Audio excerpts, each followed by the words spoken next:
이 세 구절의 말씀으로 우리가 오늘 영생이란 무엇인가에 대해서 하나님의 말씀을 나누도록 하겠습니다. 여러분, 올해 우리에게 주신 표어가 있지요. 이쪽에 보시면은 표어가 있습니다. 한번 같이 읽어볼까요? 시작. 영생하도록 있는 양식을 위하여 일하라. 아멘. 영생하도록 있는 양식을 위하여 일하라. 우리가 이 표어를 올해에 주신 표어로 삼고 달려갈 때 가장 먼저 이제 알아야 할 것이 있습니다. 무엇일까요? 영생입니다. 영생이 무엇인지 우리가 알아야겠죠. 영생하도록 있는 양식을 위하여 일하려면 우리가 먼저 알아야 될 것은 영생이란 그럼 무엇인가, 이것을 우리가 알아야 합니다.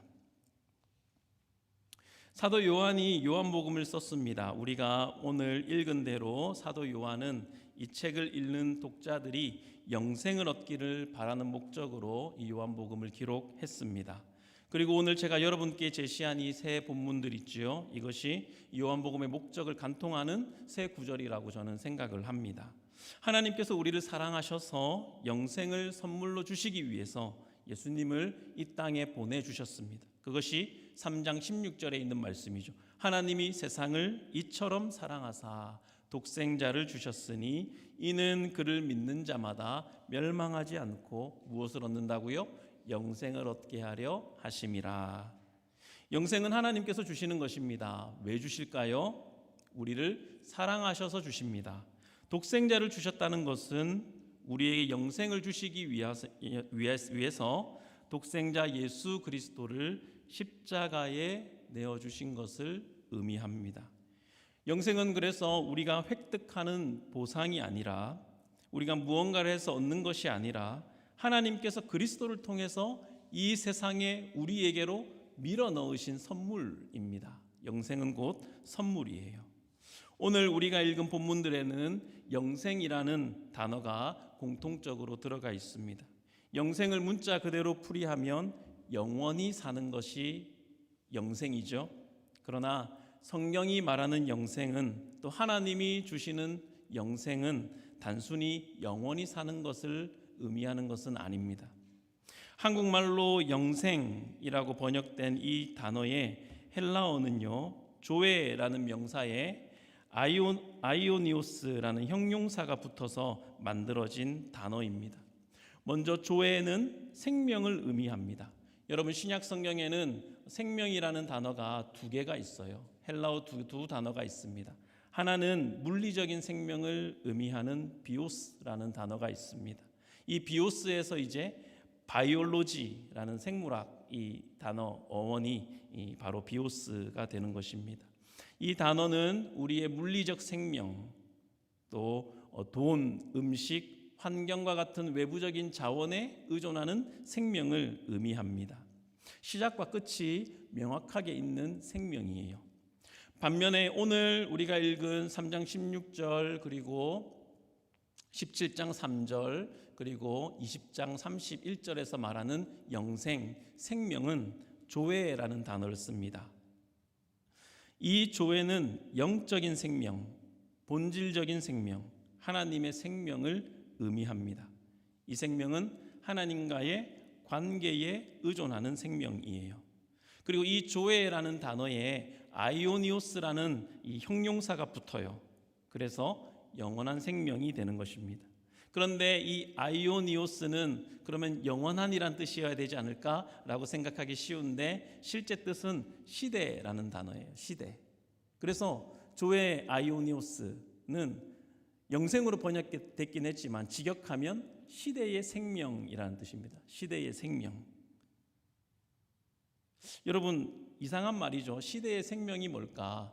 그리고 시대의 생명을 왜 한국의 목회자들은, 신학자들은 영생이라고 번역을 했을까? 이상하지 않습니까?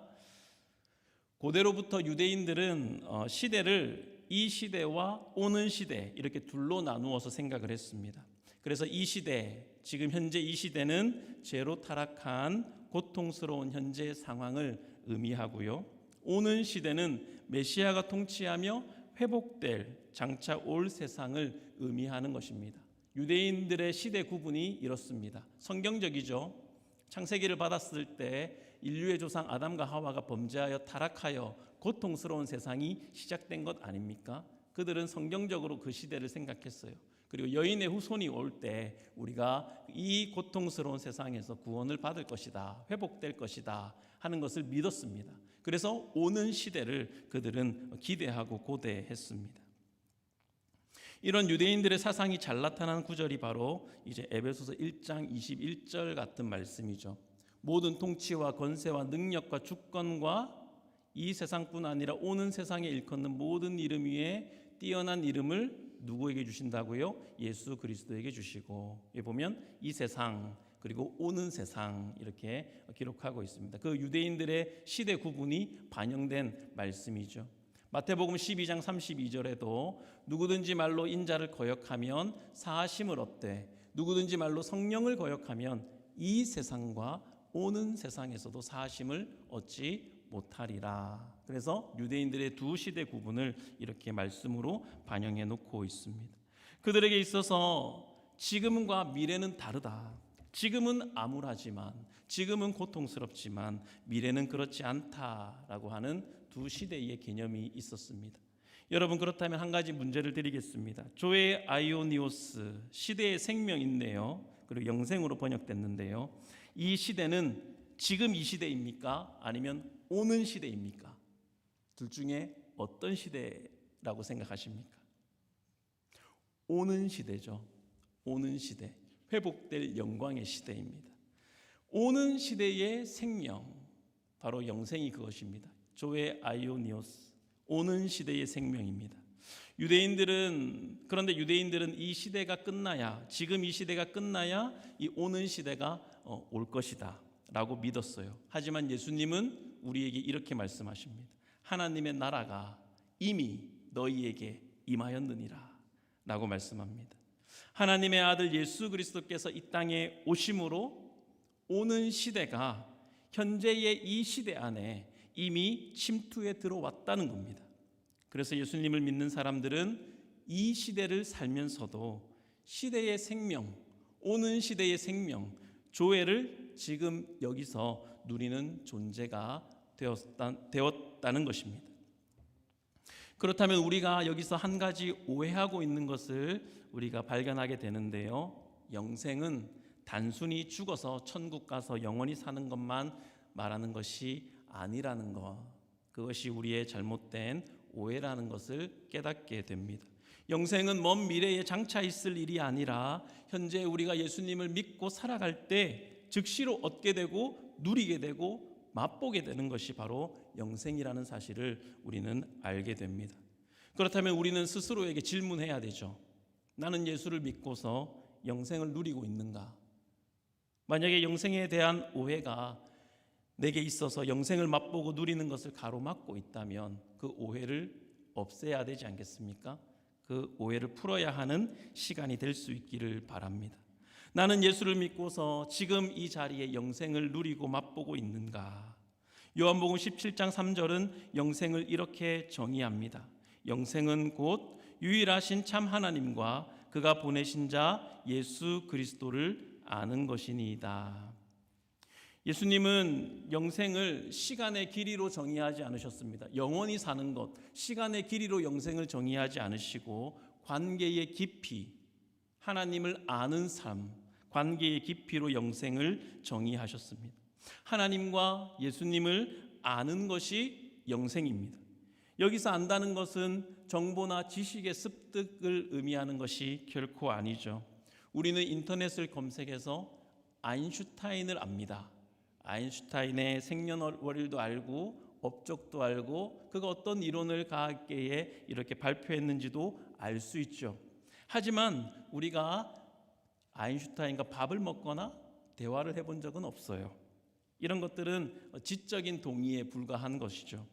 하지만 성경이 말하는 안다, 영생은 곧 유일하신 참 하나님과 그가 보내신 자 예수 그리스도를 아는 것이니이다 라고 할 때 이 안다는 것은요, 더 깊은 의미를 담고 있습니다. 이 본문의 아는 것이라는 이 헬라어를 히브리어로 바꾸면 야다예요. 야다. 여러분 들어보셨을 것 같아요. 그런데 이 야다가 창세기에 보면 어디에 사용되냐면 아담이 하와와 동침할 때 그 동침이라는 단어를 야다라고 쓰고 있습니다. 어떤 의미입니까? 체험적이고 관계적이고 그것을 훨씬 더 뛰어넘는 더 깊은 밀착된 그 깊은 관계를 의미하는 단어예요. 하나님을 그리고 예수 그리스도를 아는 것이니이다 라고 할 때 바로 그 안다라는 의미입니다. 그러므로 하나님이 주시는 이 성경이 말하는 이 영생은 하나님과 예수 그리스도와의 말할 수 없이 친밀한 연합된 관계, 마치 부부 관계와 같은 그보다 어쩌면 더 깊은 그 관계 그 자체를 영생이라고 말합니다. 아는 것이라고 해서 이 아는 것은 과거에 한 번 일어난 사건이 아니라 영원토록 계속해서 되어지는 하나님과의 역동적이고 점점 더 깊어지는 사랑의 사귐을 의미합니다. 그것이 바로 영생이에요. 오늘날 많은 성도들이 하나님에 관해서 압니다. 하나님에 대해서 알아요. 하지만 하나님 자신을 알지 못합니다. 하나님은 알지 못해요. 하나님을 깊이 알지 못하는 것 같습니다. 요한일서 5장 12절에는 이렇게 말씀합니다. 아들이 있는 자에게는 생명이 있고 아들이 없는 자에게는 생명이 없느니라 라고 말씀합니다. 아들이 있는 자에게 생명이 있고 아들이 없는 자에게는 생명이 없다. 여러분, 영생은 예수 그리스도 안에 있습니다. 예수 그리스도의 인격 안에 있어요. 영생을 얻는다는 것은 예수님과 내가 결혼하는 것과 같습니다. 결혼이 부부의 연합을 통해서 새로운 삶의 문을 여는 것처럼 영생은 우리가 그리스도와 연합될 때 새롭게 시작되는 현재적인 실제의 삶인 것입니다. 그러므로 우리가 영생을 얻었다라고 할 때 이 영생은요, 미래의 천국 가는 티켓을 얻었다 이 뜻이 결코 아닙니다. 지금 누리는 하나님, 그리고 지금 내가 경험하고 알고 깊이 사귀는 예수님과 같이 마치 부부처럼 깊은 사귐이 있는 그것을 성경은 영생이다라고 말씀하고 있습니다. 일제강점기 시대에 고통스러운 삶을 살았던 이호운 목사님이라는 분이 계셨습니다. 그분의 호가 목원인데요. 대전에 목원대학교 있죠. 이호운 목사님은 예수님을 믿고 영생을 얻은 자신의 삶을 이렇게 노래했습니다. 나 이제 주님의 새 생명 얻은 몸, 옛것은 지나고 새 사람이로다. 그 생명 내 맘에 강같이 흐르고 그 사랑 내게서 해같이 빛난다. 영생을 맛보며 주 안에 살리라. 오늘도 내일도 주 함께 살리라. 영생을 얻은 자신의 삶을 이렇게 노래했어요. 미래에 얻게 될 영원한 삶이 아니라 나 이제 주님의 새 생명 얻은 몸, 지금 나의 삶은 새 사람이 되었다. 지금 나의 생명은 예수님의 생명이 내 마음에 강같이 흐르고 예수님의 사랑이 내게서 해같이 빛난다. 미래에 어떤 일이 되어질 일이 아니라 바로 지금 경험하는 일이다라는 것입니다. 영생을 맛보며 주 안에 살리라. 영생을 오늘도 내일도 주 함께 살리라. 이렇게 찬송하였습니다. 여러분, 이호운 목사님은 1969년에 돌아가셨습니다. 그분이 살아 생전에 누리고 맛보았다는 영생은 육신에 속한 것이 아니라는 것이죠. 그분의 찬송시에서 아주 잘 나타나 있습니다. 오는 시대의 생명을 지금 가진 새 사람이 되었다라고 자신을 찬양으로 소개하고 있어요. 이것이 바로 영생의 의미입니다. 17장 3절을 다시 보시면 우리 주님은 단순히 하나님을 아는 것이라고 말씀하지 않으셨고요. 유일하신 참 하나님을 아는 것이라고 말씀하셨습니다. 왜 굳이 이렇게 강조하셨을까요? 그것은 이 세상의 많은 것들이 우리에게 생명을 줄 것처럼 하는 헛된 우상들로 존재하는 것들이 많기 때문에 그렇습니다.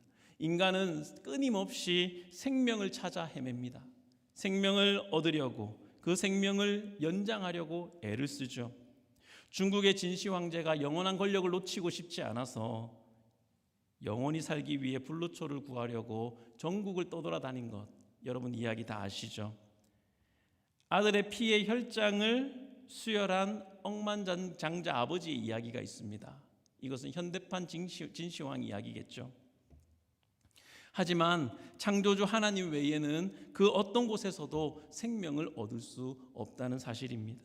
세상의 그 어떤 것도, 돈도, 명예도, 자식도, 건강도 생명을 보장해 주지 않죠. 사도 요한은 요한복음을 기록한 목적을 이렇게 말하고 있습니다. 요한복음 20장 31절, 오직 이것을 기록함은 너희로 예수께서 하나님의 아들 그리스도이심을 믿게 하려 함이요, 또 너희로 믿고 그 이름을 힘입어 무엇을 얻게 하려 함이라? 생명을 얻게 하려 함이라. 생명을 얻게 하려 함이라. 이렇게 말씀하고 있습니다. 그러므로 사랑하는 여러분, 유일하신 참 하나님과 그분의 아들 예수 그리스도를 알아가는 것, 믿는 것, 그 믿음만이 생명을 얻는 유일한 길임을 믿으시기를 바랍니다. 여기서 얻게 하려 함이라, 이것은 미래에 얻을 것이다 라는 말이 아니에요. 믿는 즉시 우리 가운데 그 생명이 임한다 라는 의미입니다. 요한일서 5장 13절 말씀 한번 찾아보겠습니다. 요한일서 5장 13절이에요. 똑같이 사도 요한이 쓴 편지죠.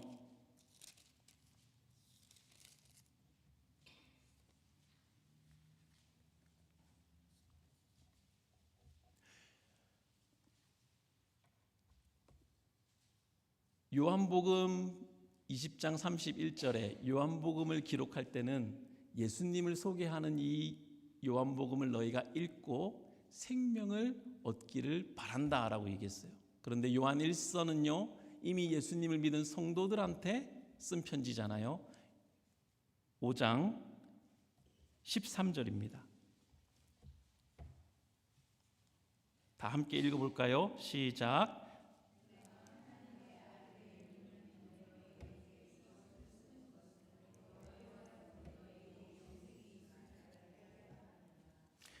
영생이 있음을 알게 하려 함이라.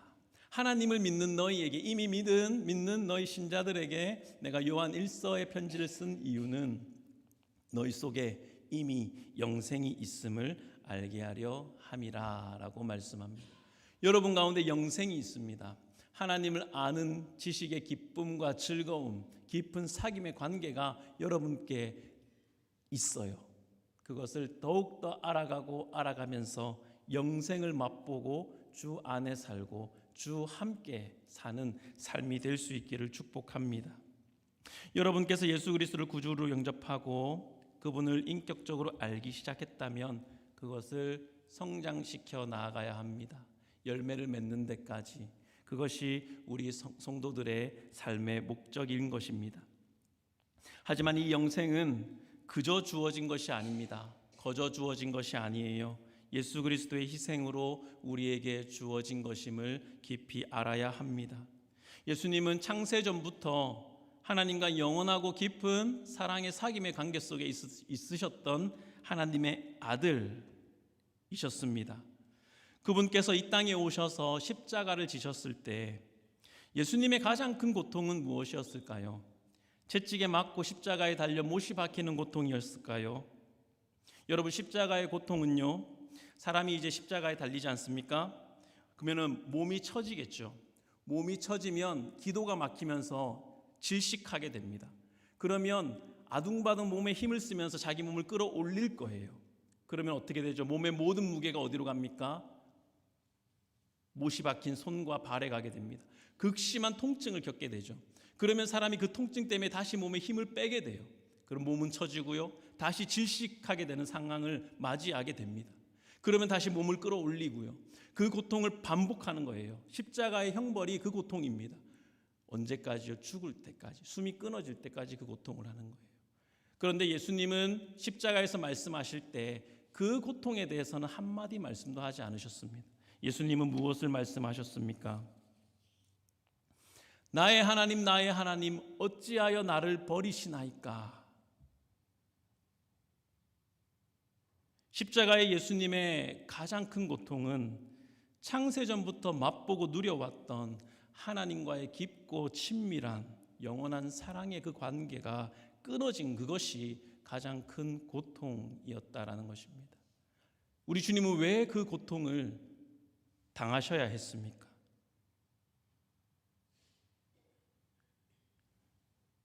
그 고통을 통하여서 우리 주님은 우리와 하나님 사이에 끊어진 관계를 주님이 하나님과 누릴 수 있는 그 친밀한 연합의 관계로 이어주시기 위해서 십자가에서 그렇게 돌아가신 것입니다.